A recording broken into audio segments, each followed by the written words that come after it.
daawadiga soo dhawow saabadinkii la wada socoteen waxa ugu dambeyn dhankii YouTube ka gaarnay mid kamid ah hadafyadeena oo ah inaan gaarno 50k oo subscribe waxaana dhammaantiin in ka balaqaado oo sheegay hadaan gaarno 50k inaan sameyn doono challenge-ga ugu daawashada badan oo Mr Beast sameeyo oo na daawatay in ka badan nus billion daawadiga challenge-gana wax kale ma ahan ee waa Squid Game in real life ama Squid Game si dhab ah loo sameynayo dabcan filimkan Squid Game hadaadan aqoon waa filim dunida dhan heystay sanadihii la soo dhaafay waxaana kugula wadaagi doonaa sida ugu quruxda badan maadaama aan maalmo sugayna challenge-gan dhanka kale waxaa jira asxaab aad ugu soo hambalyeynayso inaa gaaro 50k oo subscribe waxaana idin leeyahay mahadsanideen dhammaantiin waa idin mahadcelinaa maadaama aad garabkayga istaagteen asxaabta kale ayagana aad u mahadsan yihiin oo waxaa rabnaa hadda hadaf inaan ka dhigano 100k oo subscribe ee daawada isku day wali hadaadan nagu soo biirin inaan nagu soo biirto adigoo maadsan daawadiga challenge-ga intaanan bilaabin waxaa rabaa inaan si fiican igula fahanto kow inta qayb oo ka kooban yahay challenge-ga iyo laba inta qof oo challenge-ga ka qayb galay midda saddexaad oo u dambaysa waa qofka guuleystaha inta lacag u qaadan doono haddii aan ka bilaabo challenge-gan wuxuu ka kooban yahay ilaa 7 qayb oo lagu kala reebayo ka qaybgalayaasha oo tiradooda gaaraysa 456 qof ciyaaraha la ciyaari doonana waxaa kamid ah red line green line honeycomb tug of war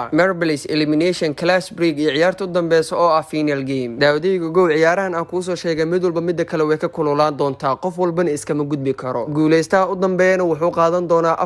456,000 oo dollar ama lacag ku dhow nus milyan okay challenge-ga ugu horeeya aan bilaawno oo ah red line green line daawadiga sharciga challenge-ga tartamaha waxaa laga rabaa 30 daqiiqo gudahooda inuu ku soo gooyo calaamadan awjeedin ama uu ku dhaafo keliyana tartamaha wuxuu socon doonaa markii la fasaxo markii la istaajiyana wuu istaagi doonaa qofkii isdhaqaajiya ayadoo tartamayaasha la istaajiyana tartanka uu ka hari doonaa isla markii tartamayaasha waa la fasaxa oo haddana waa la joojinaa waxaana dhaqdhaqaaqiya gabartan awjeedin oo saasay tartanka uga hartay ogoona qof walbo kamid ah tartamayaasha qalaba xabadka ugu xiran oo markuu qofkan haro wuu qarxi doonaa qalabkan daawadiga mar kale haddana la fasaxa isla markiina waa la istaajinaa oo waxaa faarka soo qabaa tartamayaashan awjeedin ayagana saas oo qalabkood u qarxay oo waxay ka dhigan tahay inay hareen waqtigan ilaa hadda intaana ka dhiman oo tartamayaasha qaarkood haddana soo hara kan ila fiiri daawadiga wuu ugu dambeeyaa tartamayaasha waxaana la leeyahay maxaafile wuxuu leeyahay waa ray doonaa camal daawadiga Mr Beast sida caadiga wuu fasaxa haddana wuu celinaa waxaana soo hara dad kale oo fara badan ogoona daawada ilaa hadda waxaa tartanka isaga haray 100 qofood oo challenge ku dhacay tartamayaal kale aad u fara badanna way harayaan halka qaarkoodna ay u dhow yihiin xariiqinta guusha daqiiqadaha dhiman ila fiiri daawada tartamayaasha markii la fasaxana waxaa gudbay labada tartamo ugu horeysa weyna dabaaldegayaan kadib waxaa kaloo soo gudbaa dad aad u fara badan halkay harayaan kuwa kale oo ayagana ka yareysan oo aad u fara badan waqtigana kaliya waxaa ka dhiman sakamo daawadiga marka ugu dambeeyay la fasaxayna tartamayaal badan soo gudbaa halka kuwa kalena oo waqtiga ku dhacay dabaaldegayna camiraya kuwa soo gudbay oo waa kuwaana markaana wuxuu Mr Beast tartamayaasha u sheegay inay soo gudbeen 232 qof taasoo ka dhigan in ay challenge-ga ugu horeeyay ee ku hareen 224 qof wuxuu kaloo tusaa lacagta uu qaadan doono tartamihii guuleysto daawadiga haddana waxaa loo gudbay challenge-ga xiga oo ah honeycomb qof walbo kamid ah tartamayaashana wuxuu haystaa cirbadan waxaan laga rabaa in 10 daqiiqo gudahooda buskudka la siiyo oo ugu saaro shaybka saxda waliba ayadoo hal meel garaaf ka gaarin qofkii garaaf iyo calaamada la siiyana tartanka wuu isaga hari doonaa kadib tartamayaasha dhammaantood waxay galayaan safaf kala duwan oo waxaa la tusaa saf walba calaamada ku soo aaday ogoona daawada calaamadahan way kala adag yihiin oo waxaa ku jira kuwa aad u adag in la sameeyo waxaana loo qeybiyay saf walba calaamada ku soo aaday kadibna waxaa bilowday waqtiga oo qof walba wuxuu isku dayaa inuu wixii loo diray sameeyo daawadiga isla markii tartamayaal badan wuxuu ka jabaa buskudka saasayna tartanka isaga harayaan halka kuwa kalena ay caqliyeysayaan oo buskudka qooyayaan kadibna waxay ka dhex bixinayaan calaamada ku jirtay waqtigana waa socyahay ogow ila fiiri daawada gabartan way sameysay 3 geesoodka loo diro oo way faraxsan tahay haddana ila fiiri kaliya waxaa dhiman daqiiqad wax ka yar qaarkood tartamayaashana way sameeyeen wixii loo diro oo way faraxsan yihiin halka kuwan kale ta awjeedina nasiib daro oo waqtiga ku dhacay saasayna tartanka ugu wada hareen ogoona tartamayaashan hara mid walba kamid waxaa la sii doonaa 2,000 oo dollar daawadiga tartamayaasha kasoo gudbay challenge-ga labaadna waxay gaarayaan 142 qof Mr Beast wuxuu dhahaa qofka caadi uga baxaa tartanka waxaa sii doonaa 4,000 oo dollar dad badan aan tartanka isaga baxa oo lacagta doorayaan intaana loo gudbin challenge-ga xiga oo ah tug of war waxaa tartamayaasha hara oo ah 120 loo qaybinaa 10 markay imaadeen meeshaan Mr Beast wuxuu labadan god ka soo kala bixinaa 2 lambar oo ayaga noqdeen tartanka ugu horeeya dadka ciyaari doono waana team 6 iyo team 5 ogowna kaliya waxay ciyaari rabaan xarigiid qolada laga xoog badiyaa oo lagu ridaa godkan awjeedinana laga raayo oo kuwa kale waxay u gudbi doonaan challenge-ga xigo ciyaarta markay bilaabatayna dagaal dheer kadib team 5 wuxuu u awood sheegaa team 6 oo waxaa godka ku dhaca qofka ugu horeysay sidaasayna ku guuleysteen team 5 daawadiga haddana waa team 7 iyo team 2 ciyaartooda markay bilaabatay ayagana dadaal dheer kadib iyo dagaal fara badan waxaa guuleysaha team 7 oo waxaa laga guuleystay team 2 markaana waxaa isku baxa kooxda afraad iyo kooxda 10aad ayagana markay bilaabatay waxaa isla markii guuleysaha teamka 10aad oo ayaga xoog batay ciyaarta u dambaysa waa kooxda 9aad iyo kooxda 11aad waxaana xoog badaha kooxda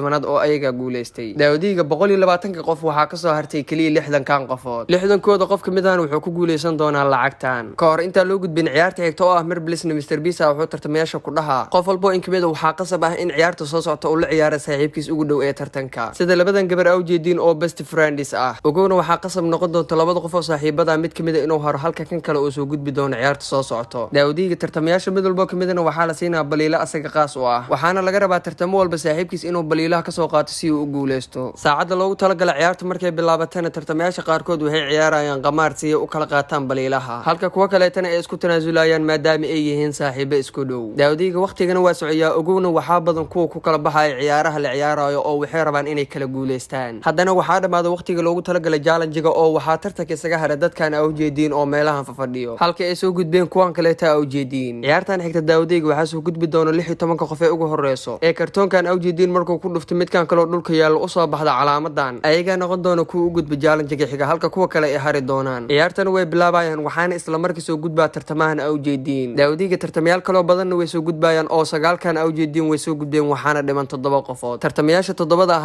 ayagana hal isku keeneen oo waxaa tartanka isaga haray tartamayaashan kaleeto u jeedin daawadiga kor inta loo gudbin challenge-ga xiga oo ah clash break wuxuu Mr Beast sameeyna tartamayaashan 16 ka oo ah kuwa hara wuxuu u sheegay inay kala doortaan bombalayaashan oo lambar qarsoon ku qoran tartamo walban waxaa ku soo aadaa lambar sida gabartan oo kale waxaa ku soo aadaa lambar 1 tartamayaasha markay imaadeen waxaa loo sheegay in dalooyinkan ay isugu jiraan kuwa fake ah iyo kuwa sax ah kaliya waxay haystaan 15 daqiiqo waqtiga markuu bilaawdana waxaa bilaaba lambar 1 oo asaga la rabaa inuu soo socdo nasiibuna gabartu way ka gudbay dhalada koobaad laakiin waxay ku dhacay dhalada labaad oo way ka dhacda meesha ogowna meesha ku dhacayso waa isbuunyo tartamayaasha kale ayagana waa soo dhaqaajiyayaan oo waqtiga hadda waxaa ka dhiman 12 daqiiqo waxayna tartamayaasha qaarkood qaadayaan risk oo waxay ku hormarayaan dhalooyinka si ay u tijaabiyaan tartamaana waxaa la jabay dhala halka midkan kaleeta asagana ee la jabtay dhalada daawadiga lambar 10 kan waa mid shaba oo wuxuu taagan yahay aniga dhalo walba ka hormaraha iiga wareega camal laakiin maxaa ka dambeeyay intuu shaquleeyahay way la goodo asigana kadib tartamayaasha way tashahayaan oo nin walba kamid wuxuu tijaabiyaa dhala gooni ah qaarkoodna way ku guuleysahayaan halka kuwa kaleetana ee lago ee dhalada ama ee la jabay haddana se kama dhiman waxayna hal mar ku wada fakahayaan meesha lagu guuleysahay laakiin nasiib dar daawadiga faarka Mr Beast wuxuu soo qabaha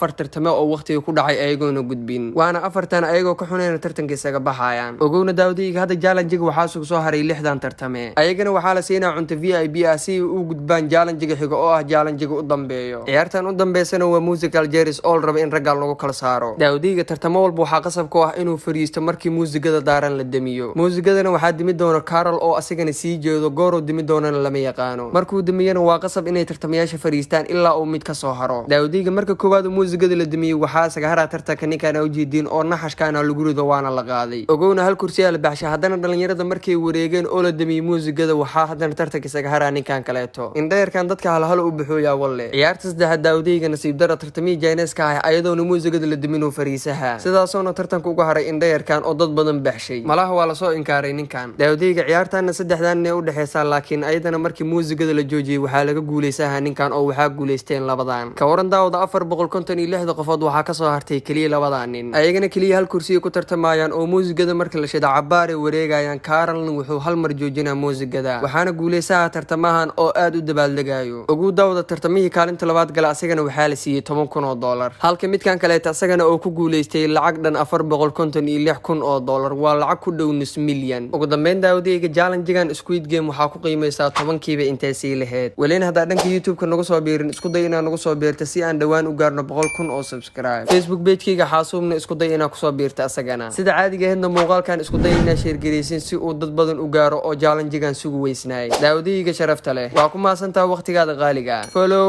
like nabadgeliyo